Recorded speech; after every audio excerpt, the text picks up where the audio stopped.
I appreciate the speech, Governor, but the reality is this. You have to admit, Sarah, you have to admit the role that you played in putting the person in leadership who is driving conspiracy theories. It's one thing to condemn them after the fact, but you have to own up to the role that you played in putting the person in power. The time we both ran campaigns against No. First off, I don't want to admit anything to you. Can I finish? First off, I don't admit to you. And second, I ran against Donald Trump in 2016. You also coached him for the debate, sir. You ran against, here's the deal, you ran against him. But when a person has principles, morals, and values, they do not support them even if you lose. And what they say is, I choose patriotism and the country over party and power. And the problem was too many Republicans chose power in riding with Donald Trump as opposed to patriotism in America. I'll sleep fine tonight with you judging my morals. Well, guess what? As a voter, as a voter who has 13 nieces and nephews, what I also want to see in America are Republicans and Democrats who have the guts to stand up to narcissists, to folks who lie, to folks who sit here and lead a country in the wrong direction. And what that man has unleashed on this country, any Republican who stood with him has to own it and accept the role that they played. Yeah, well, that's fine. I'll accept the role that I played in the 2016 election running against him, and I'll accept the role... Let him finish his point now. Let him finish his point. And I'll accept the role that I played in my belief that Hillary Clinton was not the right person to be president. We all get to make choices, Roland, in this democracy. I made my choice. I'm on record of my choice, and I'm not walking away from my choice. But it does not preclude me from being able to be critical when the person that I did support does things that I am against. And so this false choice that you're trying to set up... Is that false? It's a false choice, and one that the American people are not going to buy either. This is Roland Martin holding Chris Christie's feet to the fire as he pulls the same stunt that we're seeing across the Republican Party as these Trump acolytes try to rehab their image and absolve themselves of any responsibility now that Trump lost re-election. Here, Christie's trying to claim that he's free of all blame because he ran against Trump. But let's be honest here, Chris Christie didn't run against Trump because he thought Trump was that bad that he felt some moral obligation to beat him.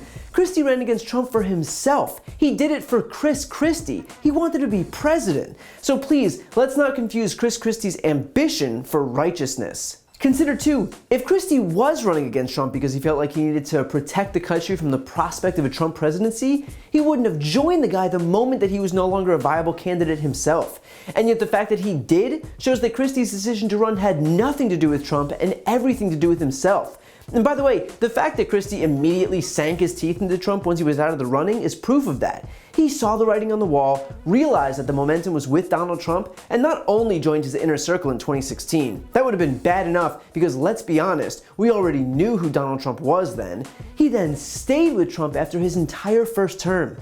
After the extortion scheme, and the Muslim ban, and the xenophobic fear-mongering, and botching the pandemic response, and beginning to foment the big lie. He actually coached Trump for the debate against Joe Biden. Christie was actively trying to help Trump get re-elected, thereby validating Trump's actions in office. Christie looked at what Trump did and said, I approve of that, and I'm going to personally try to see to it that it happens even more. Christie even tries to shoot back at Roland here and say that he'll sleep fine tonight with him judging his morals. I mean, of course he will. If nothing else, the only thing that Christie has shown is that he isn't driven by any semblance of morality or character or values. That's the whole point. Roland is quite literally condemning him for having no morals. So the fact that Christie is saying his morals won't get in the way of a good night's sleep isn't some surprise here. It is a validation of the very argument against him. So look, Christie will join a slew of other Republicans who are out here pretending that they'll just go ahead and distance themselves from Trump when it's convenient, but their reputations are tied to his.